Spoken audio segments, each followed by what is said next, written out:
800-669-1057. 578-1057. Those are the numbers into the studio. The email is morningshow@wmji.com. Text is 57906. And just put magic in the body of your text there. Coming up at 8:30, Larmco Windows taking on Kulik and Morning Show Feud. That'll be right after the news at 8:30 there. First timers. We'll see what happens. They might have the rookie phenom kind of vibe where they just go and they don't know any better and they just come in and lay waste. Yep. That doesn't usually happen. I hope they go all Delavadova on you. Delavadova. Take me out of the legs. Dirty player. You'll get delied. Deli tray. Let me throw this quote out to you. Tell me if somebody really 822 now. He was giggling. He enjoyed that. He loves it. Yeah, he's like the papers. He just decided the papers were the cheerleaders for police brutality and that more. This guy was like, he thrives on it. He sounded only disappointed that there was only one death. It was a lot of maiming. Sadly, there was only one death. Only blowing stuff up and nitroglycerin. Shot the back of the head while he was watering his horse. There should have been way more. Shot a man for yawning one time. Just for snoring. It is 8:23 now. Magic Morning Show coming up after the news at the bottom of the hour. About 8:37. Kulik takes on Larmco Windows in Morning Show Feud. That's on the way on Magic. Every weekday on Magic, remember a great decade of music on the 70s at 7. You are a meathead. Welcome to my castle, you ugliness. From low gas prices to 1057 or 1-800-669-1057. Nolan, Malone, and Kulik on Magic 105.7. Oh, man. It's always fun around here on Morning Show Feud Day. John Patrick has already taken over the studio. In his words, has broken the show. Hey, that's fine. That's fine. John is here from Larmco Windows. I'm a Larmco window owner. And thankful for that, especially these hot days as of late. People always, when we talk about windows, we're always like, and whenever the wind starts a blowing in the wintertime, you got to make sure your window, well, you know what? When it's hot, you want the hot outside, too. You want to keep the cool inside. John, good morning. Good morning. Thank you very much for having me, Mark. Listen, how you feeling? You feeling good? I'm ready to play the Feud. Notice he didn't answer how he's feeling. Yeah, that's right. He's just ready. Talk a little bit about what's going on with Larmco right now. What do you guys and a little bit of the history here too, because I've been, it's no secret, I've been talking about Larmco Windows for a while on the air here, but I was surprised at how much history there is with Larmco and how long it's been around. Yeah, no, fantastic. We've been in business 56 years, so thank you so much for everyone in Northeastern Ohio supporting us for so long in the area. We started in windows, then we grew into entry doors, insulated siding. Most recently, we're doing bathroom remodels, and we even have a specialty safety bathroom division for elderly folks and disabled folks that need help getting around the bathroom safely. This is all sort of things that have branched out slowly because, again, as you mentioned, Windows has been really the story for quite some time, and that's kind of, the meat and potatoes, but these different things that you guys are doing, that is something relatively new, isn't it? Yeah, I mean, our customers love our service and our products. We buy mostly Ohio-made products. We're an Ohio company, and we service exclusively the state of Ohio area. And our customers have asked us over the years, well, we did such a great job on Windows. What else can you do for us? And that's really been the reason why we've expanded our product lines into the siding and the bathroom area. Do winters like the two that we've had recently, does that help? Yeah. I mean, it certainly does. We've actually engineered the window for Ohio weather. We've got a beautiful triple pane product. We've got one light for air conditioning, one light for heating, and then we have an insulating light for sound and insulation year round. So it really makes the window ready to handle all four seasons that Cleveland has to throw at the window. When you say light, are you talking about pane? Like the panes of lights on the windows itself, sure. I got you. So, because around here, and we always talk about this, and I'm a pool owner. You get about 2.5 months where you got weather that you're dealing with where it's warm out, but the rest of the time you just never know what you're getting. I mean, last week we had a 50-some degree day out of nowhere in the middle of May. So you got those transition seasons that are pretty common around here. Yeah, for sure. The window is solar tuned to actually react as the weather comes at it. The window will perform accordingly. All right. So listen, you said you're ready to play the feud, and how are you going to make a call? A lot of times we have people call their shot. You feeling good? All right. Perhaps not that good. Put him on the spot. Chip is the undisputed champion. Wow. Here, so. Listen, he's buttering you up. Nobody wants to bargain. I know my role in this community. I know my power, and I embrace it. Well done. All right. So John from Larmco Windows is going to take on Kulik coming up next in Morning Show Feud. That is in 4.5 minutes here on Magic. Every weekday on Magic, celebrate the life and the music of the Beatles. Boys are now tuning up for their record. Hear the stories in their own words and sing along to all the memorable music. The Fab 4 at 4 on Magic. Ready to play along as Nolan, Malone, and Kulik present a Morning Show Feud. All right, it is time to grab somebody to play along with us here. We go to the phones. Magic Morning Show. Good morning. Good morning, man. Hey, who's this? This is Ken from Brook Park. Ken from Brook Park. Who are you going to go with here this morning? I got to go with Charles Chip Kulik. Wow. Hi, Kenny. How you doing? Man, that's an indictment already. Wow. But we'll see what happens. Stay on the line there, Ken. Hold on, buddy. All right, it is time to play the feud. I keep forgetting I'm the guy that's got to read the questions this morning. So we'll go ahead and roll with this here. We go to question number one. Number one. How many American towns have the word liberty in their name? How many American towns have the word liberty in their name? That's actually funny because the prize is Sons of Liberty on Blu-ray and DVD.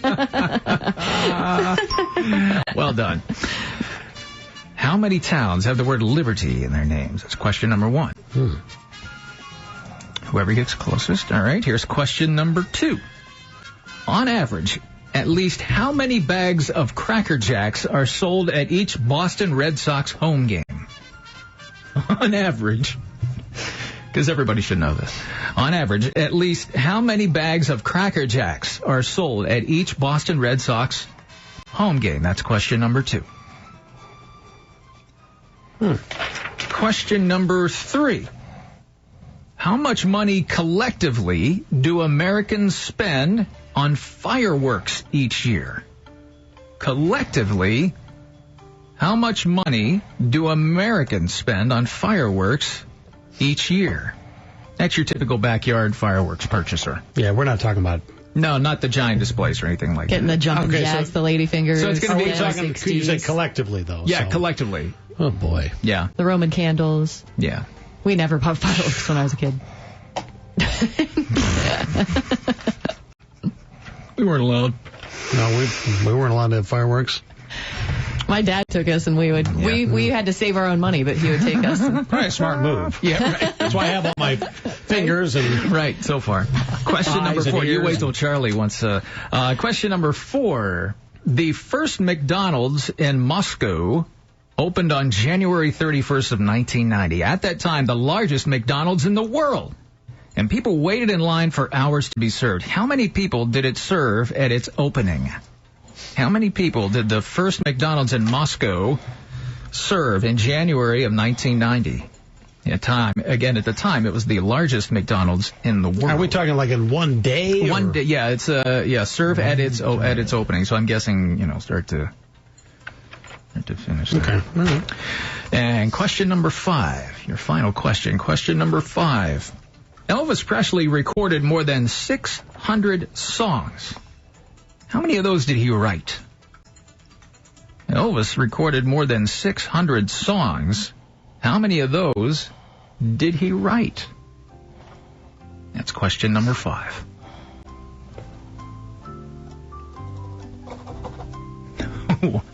Here's some scratching. Chip always crosses out answers. I know. Why don't you just write them in pencil? I'm the pencil guy here. I like a good pencil. Got to be able to erase things. A therapist would love that statement. All right. Not good today. Everybody in? Everybody in? John, how you feel? Let me take a I'm look feeling good. here. Now he's coming out. All It's a right. long weekend for me, so I'm a little, yeah. All right. Easy. Let's go with question number 1 now. Question number 1. How many American towns have the word liberty in their names? The answer is 30. 30 American towns have liberty. All right, the Quachakov Kulik, the dimwit of WMJI, the meathead from Magic said 22, a difference of 8. Mm-hmm. John from Larmco said 49, that's a difference of 19, so one for the dumb butt. I was even trying to think. I can't think of it. I can't think of one. I think Is there a might Liberty's? I know There's a Liberty wine Township in the Youngstown area. Yeah, I was so going to say, that's that's the one that I I know, but... Question number 2. On average, at least how many bags of Cracker Jacks are sold at each Boston Red Sox home game? How many bags of Cracker Jacks? It is 1,000 on average. 1,000 on average. The weirdo from Westlake, the weenie from the West Side, the femboy formerly from Fairview said 600. What was the answer again? 1,000. So that's a difference of 400, correct? Yeah. I'm surprised they sell that many. Let's just say that John didn't win that one. Oh, wow. Oh, no way. You need an answer. This may make Boston, they love their... This is going to make the wall. He said 30,000 bags. Well, I mean, you know, that's you like figure, one per person. Yeah, so that's... Just about, yeah. Cracker Jacks would love the Red don't they have Sox. about 35,000 seats at Fenway, right? I think so. Small. Yeah, maybe a little higher. Question number 3. How much money collectively do Americans spend on fireworks each year? Not even close, I bet. 211 million. Oh. 211 million, which sounds a little low to me, but that's what I got here. Well, we'd like to thank you for coming up today. The moron of the morning show, the nerd in the newsroom, the stooge in our studio said $200 million. Oh, wow. Holy That's difficult to beat. geez. John from Larmco said $500 million. Not a bad answer. Now you're playing for pride. I would have thought it'd been closer to $1 billion, quite honestly. We're like that. All right, well, okay. So now we're going to continue along and continue with the rest of the questions that we had here, because it looks like we're a 3-0 with Kulik here. Question number 4. First McDonald's in Moscow. It opened in January of 1990. And at the time, the largest in the world. People were waiting in line. How many did they serve on it's a grand opening day? 30,000. Wow. 30,000 people. On a one day? On one day. They're probably 12 to 12. They were. Do they have like the little counter in front? Over 30,000 sold? Ding, ding, ding. Right. The nincompoop next to Nolan, the man who married up the a-hole Amy actually married, said 4,000. Okay. Bad It's a answer. slow food restaurant for Right. him. John from Larmco said 15,000 people served. All right. There you He go. saves face. Still could finish strong here. Avoided the shutout. Question number 5, I think, has a little bit of controversy to it. It's going to depend on how you answer this here. Elvis Presley recorded more than 600 songs, and how many of those did he write? I don't have a clue. None. None. What is the? He never wrote a song? He was now. There is some controversy here because Colonel Tom paid to have his name put on as a writer on a couple of them, but he never did. Oh, okay. All right, so I wonder which ones he wanted to have his name on. He paid to have his name on. There were a couple. I'd have to which go look songs. them up. Love Me Tender. Yeah. What was the one? The laughing. What was the one that Oh, was the laugh? God. Are you laughing tonight? Yeah, right. Yeah. Oh my He was gosh. losing it on stage. All right, Charlie's chump dad, Chip Chuckles Kulik, said 4. And John from Larmco said 400. Well, That's okay. It didn't come to a tiebreaker But here's anyway. for all of our Elvis fans out there are upset. He did arrange a number of the songs that he did. So the musical aspect of it, he did have. But as far as the lyrics, as far as writing the lyrics of the song, he did not. But the arrangement, as far as that sort of thing, he did write a lot of it. All right. This is the part, John, where you gotta listen to this whole thing. Make sure you keep your seatbelt fastened and your arms inside the car until it's come to a complete stop, John, because this is my house, and I'm sure, John, that Larmco windows perform better than you did today here on Morning Show Feud. LARMCO, now it's time for you to go, because you're a loser on Morning Show Feud. This is my house. It has always been my house and always be my house. house. I don't care if I'm at the station on vacation at another location because I'm a bad man. Mark Nolan, a bad man. Let it be said, from Public Square to Times Square, Red Square, and Tiananmen Square, another massacre is taking place here on the Feud. Who let the Euro out? A whole week, and that's the only thing you could come up with. It was a long weekend. LAR, He was tired. Now it's time for you to go. Listen, now it's time for you to Took you go. a week for that, man. Well, if Elvis couldn't write his own songs, I guess we can't expect shit to Yep. well. See what happens. You want to see come what up with them happens. from now on, Trace? Go ahead. Well, I write everything else that you take credit for, so I might as well. Ken from Brook Park said, I'm going to go with Kulik. So congratulations to you, Ken. You're a winner. You Thank have you. Sons of Liberty on Blu-ray and DVD. It comes out today, May 26th. Sons of Liberty, history's latest blockbuster miniseries, is an action-packed depiction of events that sparked a revolution with an incredible ensemble cast. The New York Times says Sons of Liberty is a well-made dramatization that brings history to life. You can own it today, and you will own it today. There you go. Well done, Ken. And hey, John, listen, thank you very much for coming in, and thanks for the folks at Larmco. It's Larmco.com. Larmco.com. And we all were getting into the jingle. I should have found it. I should have played the It's so catchy. I even had to sing it in my little rant. But John, if people do want to get into Larmco.com is the best way to go. Yeah, to get on there or and check it out. 855 for Larmco, and I'll throw in $50 for any WMGI listener who says they heard Kulik beat me this morning on the Feud. Everybody Can I just wins. get $50 for that? John, thanks again for coming in and taking the time. We appreciate it. Thanks so much. You got it. It is 8:56 now. It's the Magic Morning Show. Attention, Cleveland. Get ready to start your